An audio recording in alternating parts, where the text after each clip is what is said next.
Chelsea continue their journey through the Europa Conference League as we take on Bundesliga side FC Heidenheim tomorrow night at the Voith Arena. But how do we beat the German outfit? Lads, lasses and the rest of the masses, welcome back to the lead-in. Let's go. Now, Heidenheim are an interesting proposition for us because despite them being a lesser team, they are struggling in the Bundesliga right now, 2 points away from the relegation zone, and they've just been knocked out of the DFB Pokal already. They are currently undefeated in this competition specifically, and sit all the way up in 6th place in the Conference League table. Obviously, the teams that have fell to Heidenheim aren't the strongest, with them surpassing Cypriot League leaders Paphos FC, Slovenian League leaders Olimpia Ljubljana, and Scottish Premier League side Heart of Midlothian, or as they're more commonly known, Hearts. Before the group stage, they had to beat BK Häcken from the Swedish Allsvenskan to qualify, and they did that pretty comfortably, winning home and away in the playoffs. So despite them not being the toughest team around, they certainly know how to win in this competition specifically, and will be bringing some of their Europa Conference League confidence into this game at their home patch. Let's talk about some lineups now, and then we'll go over some of the tactical nuances we need to look out for in this game. Let's start with Heidenheim and their absentees. Now, this is a major factor in this game as their leading goal scorer Marvin Pieringer was recently injured in their latest match versus Bayer Leverkusen, which is a massive blow for them. He joins Luca Jens, who's been absent for some time now, Marlon Busch, who has an abductor pain, as well as Thomas Leon Keller and Julian Neuhaus, who have struggled for fitness all season. Now, Heidenheim have used many different formations this season, including the 3-4-1-2, the 4-3-3, the 4-2-3-1, the 4-1-4-1, but there's a pattern of them playing two striker formations versus clubs of higher quality, so I'll be putting them into another formation they've used in the past, the 4-3-1-2, which they used to get an early 2-goal lead versus Leverkusen. Starting with a goalkeeper, I don't expect to see change here from that game as Kevin Müller retains his place. Moving on to the back four, over on the right of defence we should see Omar Hakhtab Traore play at right back. The centre-back partnership will be a combination of Germany's Patrick Meinke and Benedikt Gimber in the right and left centre-back spots respectively. Finally, over on the left we should see Jonas Fehrenbach retain his place at left back. Moving into the midfield, this might change slightly depending on how they set up, but I'd expect some combination of Leonard Maloney, Jan Schnopner and Niklas Dorsch to play in the deeper roles. For the attacking midfielder, or 10, I would expect to see the exciting youngster on loan from Bayern Munich, Paul Vanner.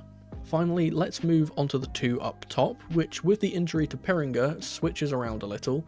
In his absence, I would expect to see Mikkel Kaufmann come into the right striker spot, with Maximilian Blünig also coming into the side on the left.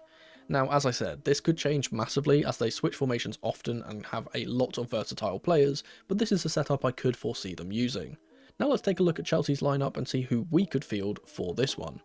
There's a few absentees for this game. Reece James is still awaiting a scan on his hamstring, Pedro Neto is still being assessed after picking up a knock during the international break, and Cole Palmer, Wesley Fofana and Romeo Lavia are not in the Conference League squad. With that being said, I'll be putting Enzo Maresca's Chelsea team in the 4-3-3 formation once again, with a lot of changes from the Leicester game. Starting with the goalkeeper, I'm going to be putting in Philip Jørgensen. Not much to add here, as ever the young Dane will rotate in for the midweek game. For the back four, it's going to be changing around a lot. At right back, with Gusto likely not playing due to being ill last time out, I'll be putting in Axel Disasi. The centre-back partnership is an interesting one. I would expect Tosin Adarabioyo to play on the right, with Benoit Badiashile doing double duty on the left.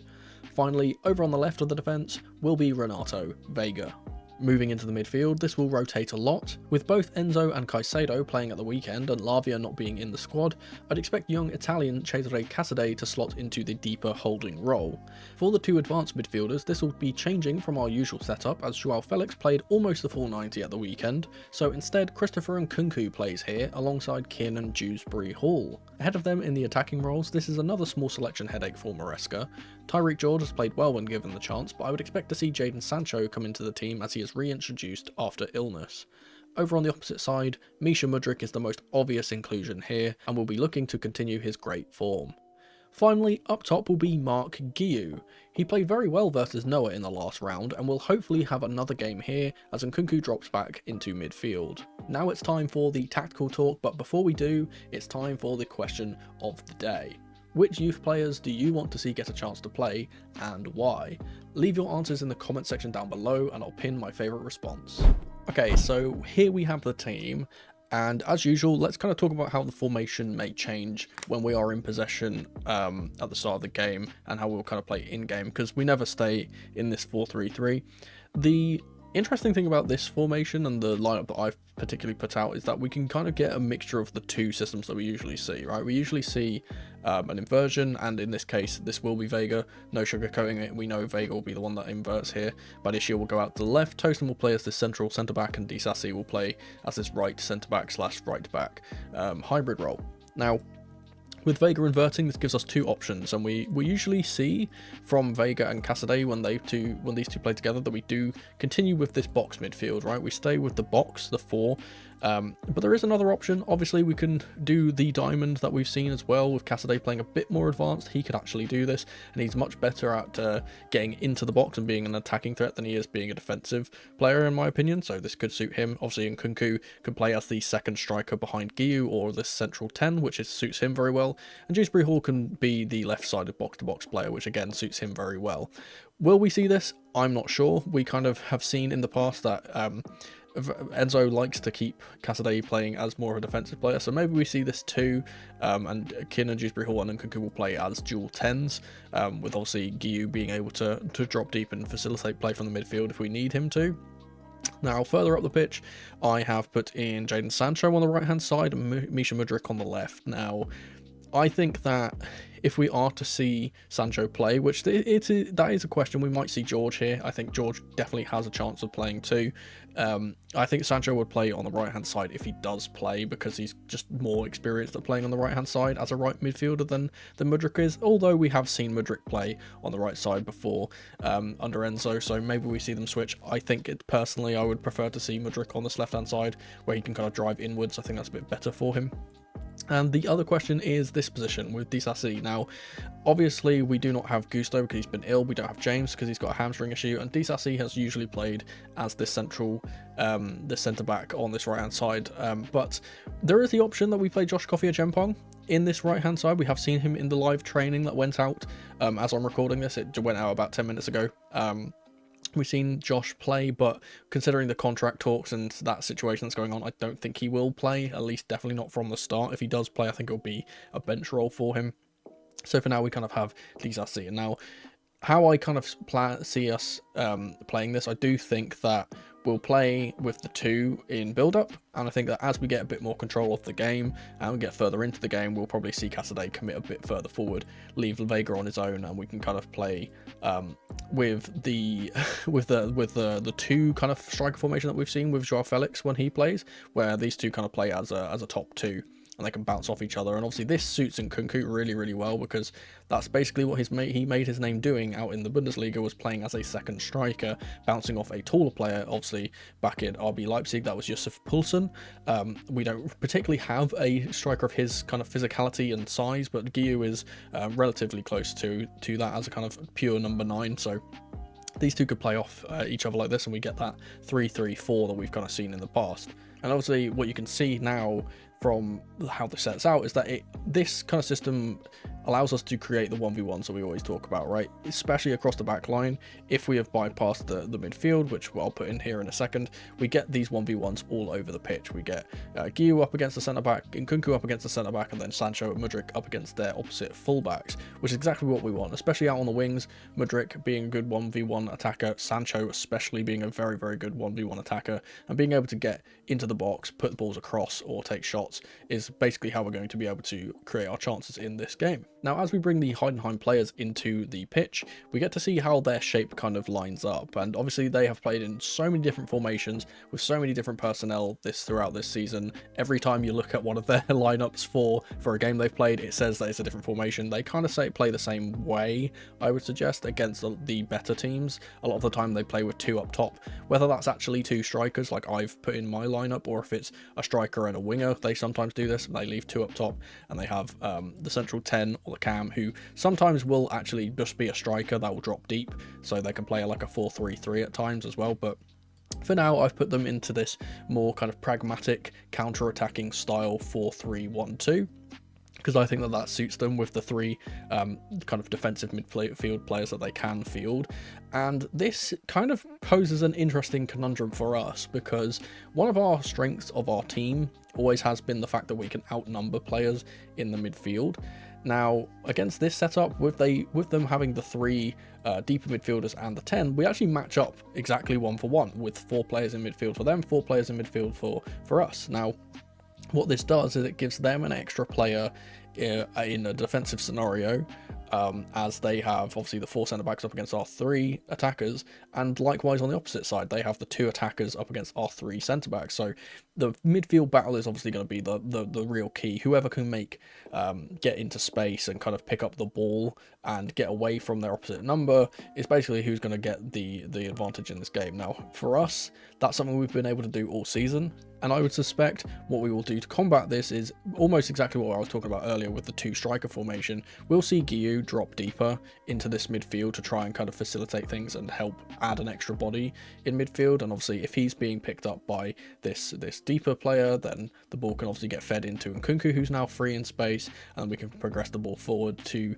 Sancho, and then we can get the ball into the box from there.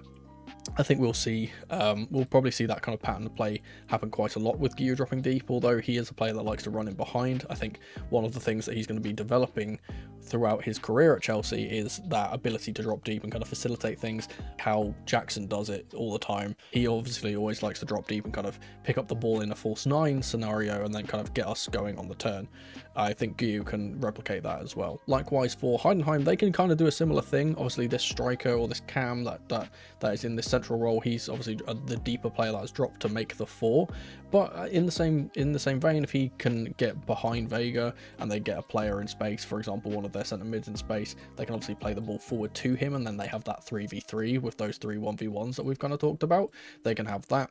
But the thing which I kind of want to talk about, and we'll get into the strengths and weaknesses of this Heidenheim team from what I've watched, a lot of their kind of attacking scenarios and attacking opportunities that come for them arise from midfield runners. They have a lot of their kind of strategy being these 2 wider midfield players, despite being defensive, will get up and kind of act as 8s and try and get into the box and make late runs into the box.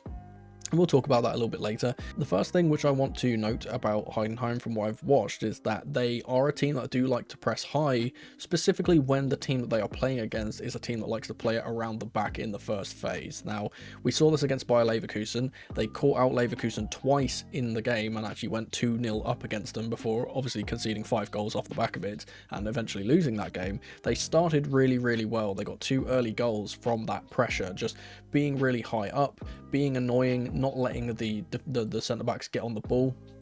They obviously gave the ball away in this type of scenario out here in the box, which we've seen us do before with someone like Badiashile. If he's here and he doesn't have an option to play it long, for example, if Dewsbury Hall hasn't got back to help out, or Vega hasn't got back to help out, and he has to line it, sometimes we will see this scenario happen, and we have been a bit dodgy and shaky on the ball at times.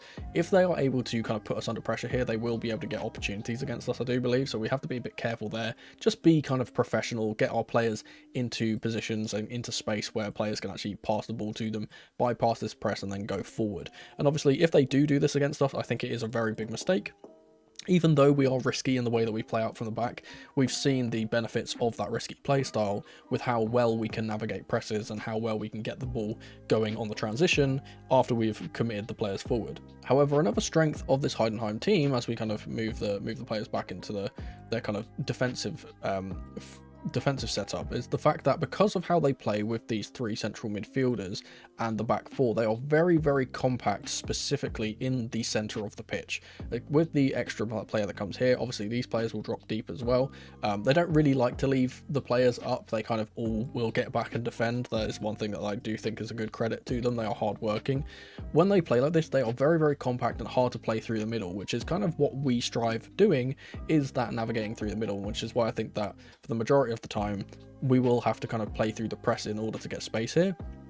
The thing about this though is it's kind of a benefit and a weakness at the same time, and I'll kind of talk about that a little bit more once we get into the weaknesses.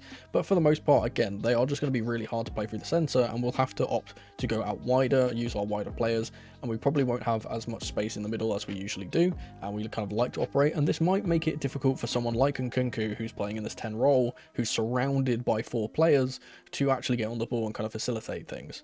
Now, Heidenheim do like to play their football when they get on the ball, and as we see, when we go into our defensive shape of this 4-4-2, with the 2 strikers being the ones to press, obviously this is usually Jackson and Palmer. We see this with Guiu and Nkunku in this case, and obviously Nkunku isn't the most likely to press, but he will do it if he has to, especially when they're in possession.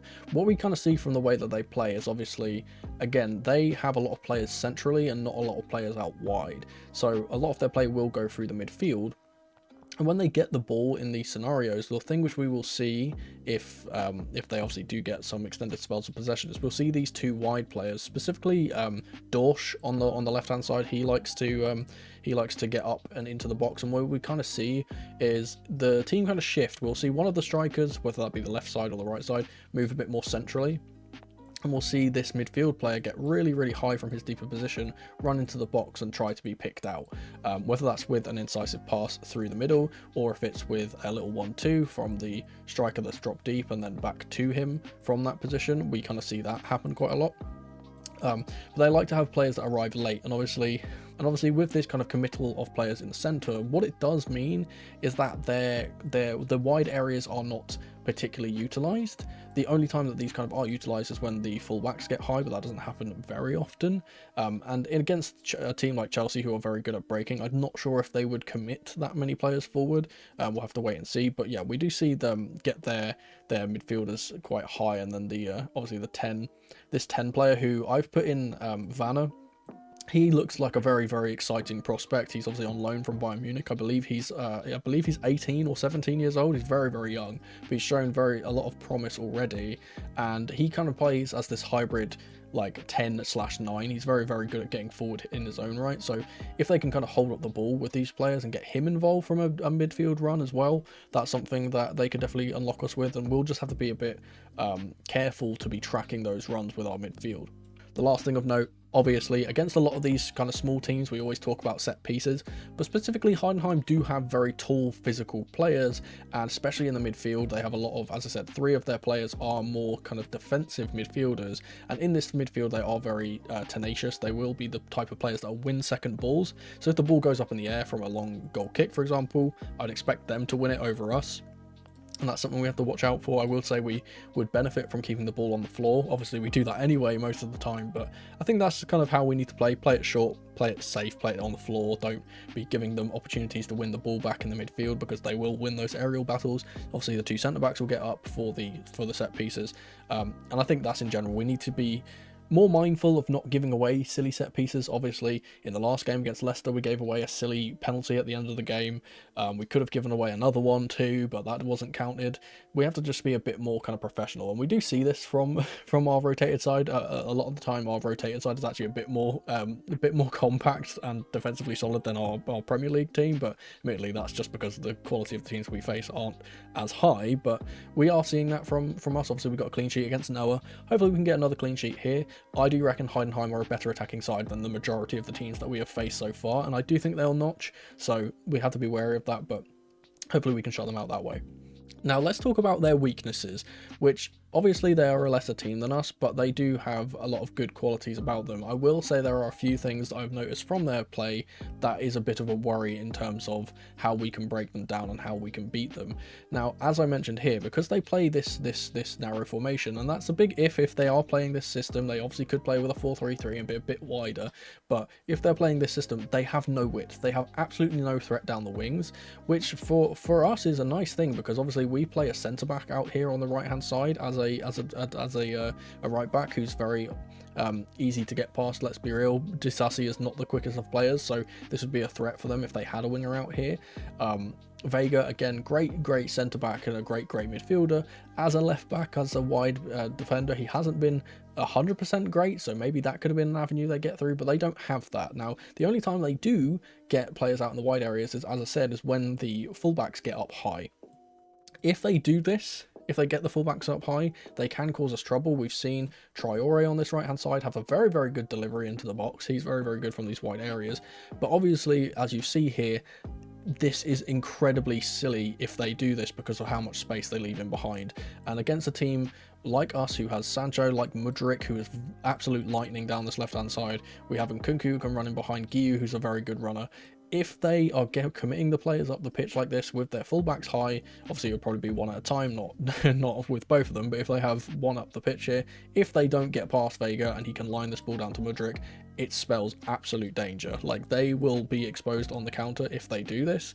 I don't think they will do this. I think that for the most part, despite them being quite a prideful team and being a team that knows that they can score goals, obviously they took it straight to Bayer Leverkusen, who's one of the best teams in the Bundesliga, obviously going on that massive run last season. Despite them kind of backing themselves to score, I think they will be a bit more reserved against us. Obviously, in this European competition, this is the best chance that they have of getting silverware. They've already been knocked out of the German Cup. They're definitely not going to win the Bundesliga, anything like that. This is one of their prime opportunities to actually progress and kind of get a good finish in a European competition. So I think they'll try and play it a bit more safe. I don't think they'll go hell for Mary and try and kind of actually try and take it to us, but they could do that. If they do that, I think that'll be a bit of a silly mistake because we are so good at transitional attacking. So we'll have to see if that's something they do. If they do that, again, I think that'll be a massive weakness. And if they don't do that, then it's a weakness too, because obviously they don't have any threat out wide, which is where the majority of our kind of weakness comes from when we invert. I always talk about this, but as we invert a player like Vega, we get this space that opens up on the wide areas because he has to make the run back and has to that time that it takes to him get back into that left back position sometimes will be enough for them to get an opportunity on the wide area if they had a player out here. They don't have a player out here, so they can't really capitalize on that, which may hamper their chances of getting goals in this game. Now, I briefly mentioned this earlier about how compact their team is and how narrow their team is, and I said that this is a strength. Defensively, it can be a strength if we are trying to play through the centre of the pitch. However, it is also a massive weakness for them at the same time because of how much space it gives us out in the wide areas. Now, they're going to obviously try and be resolute, stop us from playing the ball into our creative players like Nkunku, who obviously is probably the best player in this team, let's be real. They'll probably try and shut him out. Obviously, he's our top goal scorer too. They'll know that. They'll try and shut him out. They'll try and be a bit more mindful of him. But what that does is obviously it leaves all the space out wide for Sancho and Mudryk. And now all of our attacks in the Premier League and in the Cups that we've kind of seen all go out to this right flank or to the left flank. A lot of the time it goes out to Madueke. We saw this a lot in the Leicester game. It goes out to Madueke. He drives out his fullback and tries to make something happen, whether that's just getting further forward so he can play it into like Cole Palmer, obviously in that instance, but in this case in Nkunku, or if he's actually going to take on his man, get to the byline, put balls across, or kind of cut in on his own, on his left foot and kind of shoot into goal himself.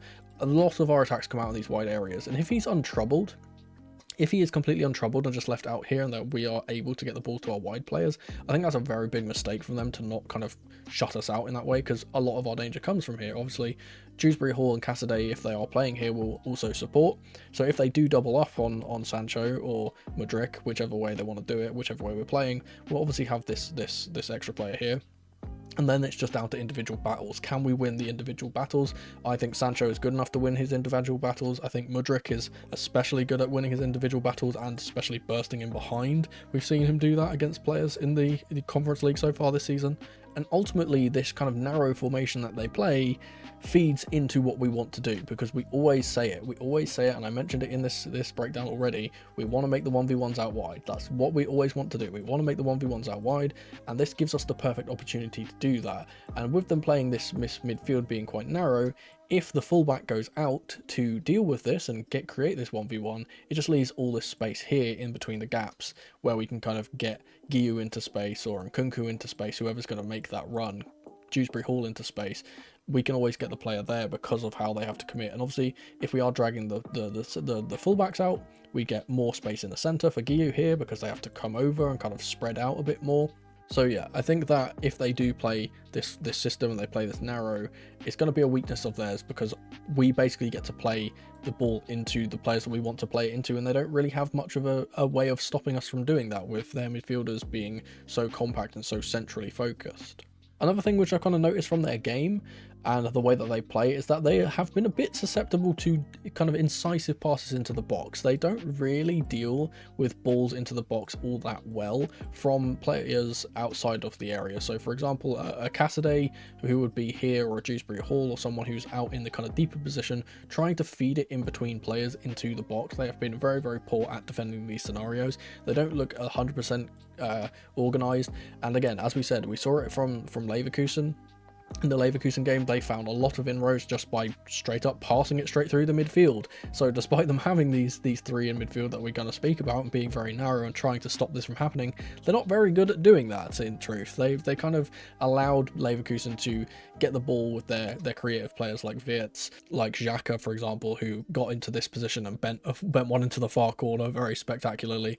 But they kind of just allowed the midfielders, as they kind of sat off and sat deep and tried to be compact, they allowed these midfielders to get a lot of time on the ball and also feed the ball into the box. And once the ball got into the box with Patrick Schick, he got a hat-trick in this game. He was fantastic in that game, and they just did not know how to deal with it once the ball got fed into the box. The centre-backs weren't particularly great at kind of stopping that from happening, and obviously Muller tried his best in goal to kind of prevent them from getting more goals. I think he had a relatively good game despite conceding 5, but they couldn't stop it. And against a team like Chelsea, who, again, we are playing a weaker side, so we don't have someone like Cole Palmer who would do this and play the ball into in behind. We know how good Dewsbury Hall can be at those incisive forward passes. It's part of the reason why we bought him in the first place, and one of the things that we kind of spoke about him replacing Conor Gallagher and why he would be a good player for this team is because of how progressive his passing is. So I think for the majority of the time it would come from Dewsbury Hall or Nkunku, who are in these kind of